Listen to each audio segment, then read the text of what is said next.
नमस्कार दोस्तों। पहले तो मैं बता दूं कि मेरे कैमरे का नाम बर्बरिक है और आज मेरे बर्बरिक की नज़र में है बडेरन गांव की रेतीली मिट्टी और यहाँ पर बरसों से पनप रही ब्लैक एंड वाइट ब्यूटी भेड़ बकरियाँ, जिसे स्थानीय भाषा में एवड़ कहा जाता है। दोस्तों, दुनिया का सरलतम और सहजतम रूप बड़ी अट्टालिकाओं में नहीं बल्कि रेत के इन ऊंचे टीलों के मध्य बसता है।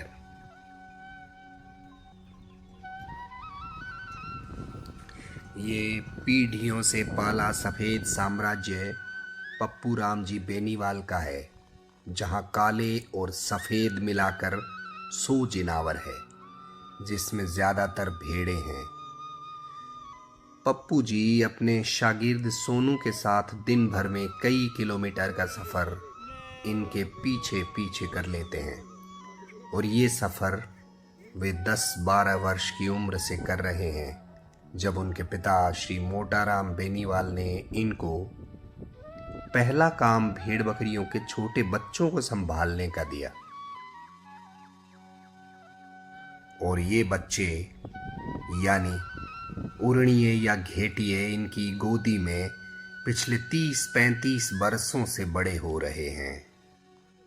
और अब पप्पू राम जी इतने सिद्धस्त हो गए हैं कि सैकड़ों भेड़ों के बीच से अपने जानवर आसानी से निकाल लेते हैं। एक गडरिये के लिए अपनी भेड़ को न पहचान पाना उसके करियर पर बट्टा है।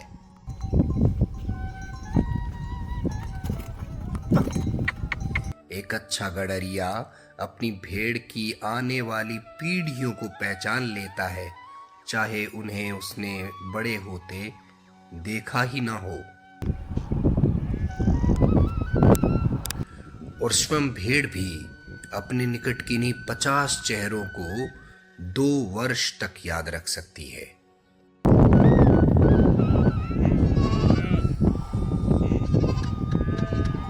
पप्पू राम जी के पास जो लगभग धोले काले 100 जिनावर है, लगभग उतने ही जिनावर वो वर्ष भर में बेचकर अपनी आजीविका कमाते हैं।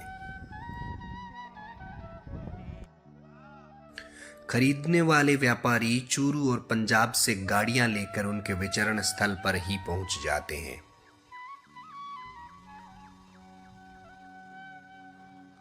भेड़ों के अनेक उपयोगों के साथ साथ उन्हें विदेश में या देश में खाद्य हेतु सप्लाई के बारे में ये गडरिये थोड़े बहुत अवेयर तो हैं, पर इस पर ये ज्यादा बात नहीं करना चाहते।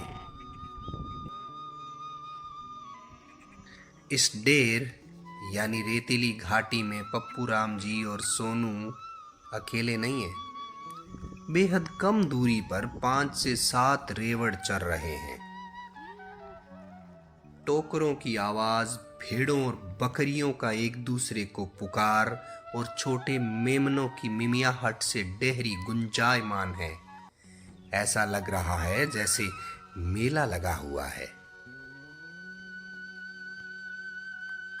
समय समय पर अपने एवड़ के बहाव को दिशा देते ग्वालिये अपने साथी को कैमरे में आता देख उस पर फ्रेंडली छींटाकसी कर रहे हैं।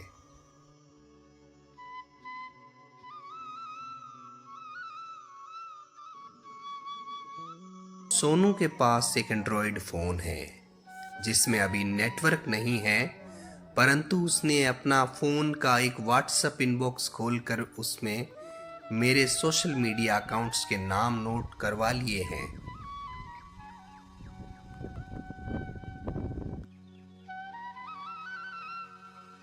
ये एवड़ एक संपूर्ण इकोसिस्टम है जो लगातार दिशा और स्थान बदलते रहते हैं। हर एवड़ में कम से कम एक गधा है जो कॉन्वॉय में एस्कॉर्ट की भूमिका में रहता है। इसकी पीठ पर गडरिये का खाने पीने से लेकर बीड़ी तंबाकू तक सब कुछ सुरक्षित बंधा हुआ है।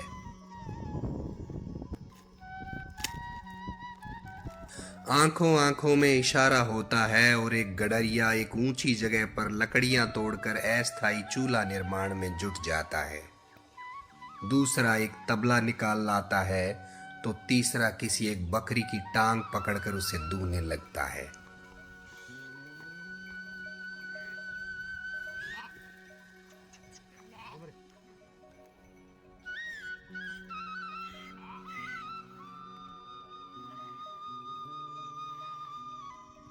बकरी का दूध आप दिन में कितनी भी बार निकाल सकते हो।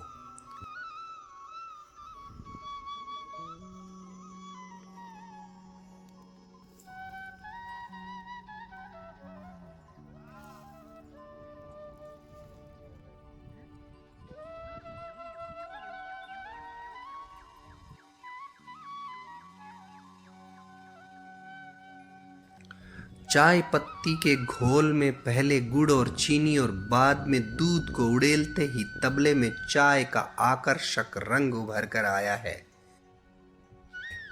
जिसको देखकर मेरे जैसा चाय न पीने वाला भी ललचा रहा है।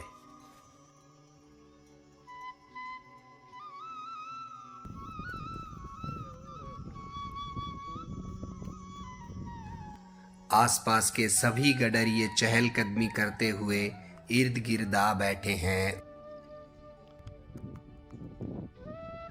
सबकी नजर अपनी अपनी भेड़ों पर है।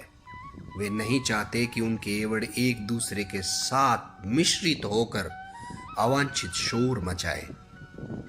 चाय के दौरान होती बातों का कोई एक समग्र स्वरूप मालूम नहीं पड़ता।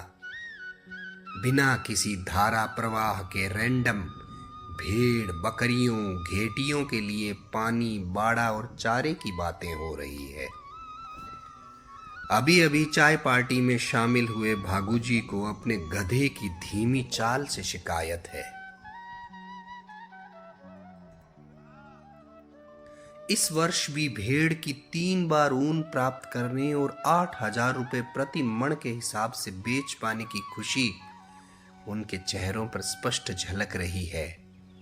और जिस तरीके से मौसम गिर रहा है उसको देखते हुए लग रहा है कि इस बार भी अच्छी बारिश में इतना चारा तो होगा कि उनकी भेड़ें खाकर अगली बार भी ऊन का उत्पादन अच्छा करेगी, ताकि उससे उनकी जूती चप्पल और कपड़ों का खर्चा निकल पाए।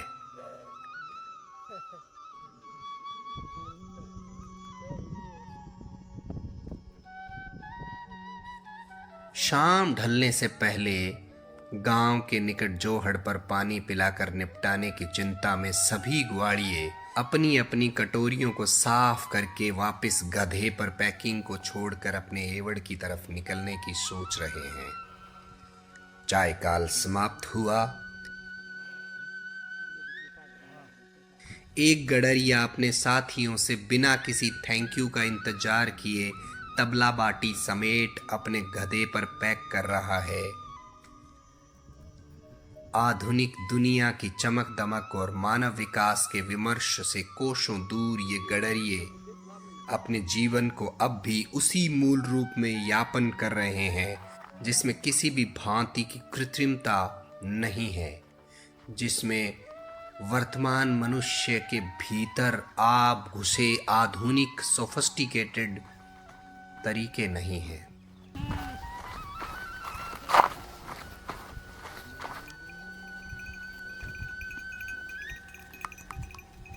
दूर खेतों में दिन भर चरकर थके हुए गडरियों के साथ लौटते प्यास से व्याकुल एवड़ के लिए गांव के उत्तर में गंदले पानी से भरा जोड़ ही शेर बाजार है, जो उनके आकर्षण का केंद्र है।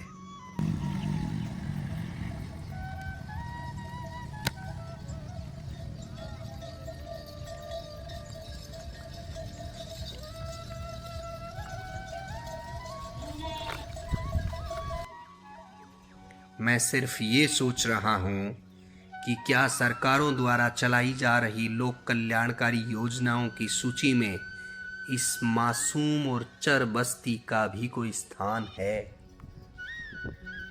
और अगर है तो जानकर मुझे खुशी होगी। आज मुझे पता चला कि हर एक अंग्रेजी कवि शेपर्ड क्यों हो जाना चाहता है।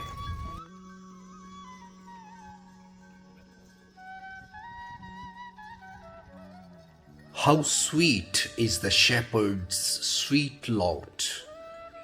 From the morn to the evening he strays. He shall follow his sheep all the day, and his tongue shall be filled with the praise. धन्यवाद दोस्तों।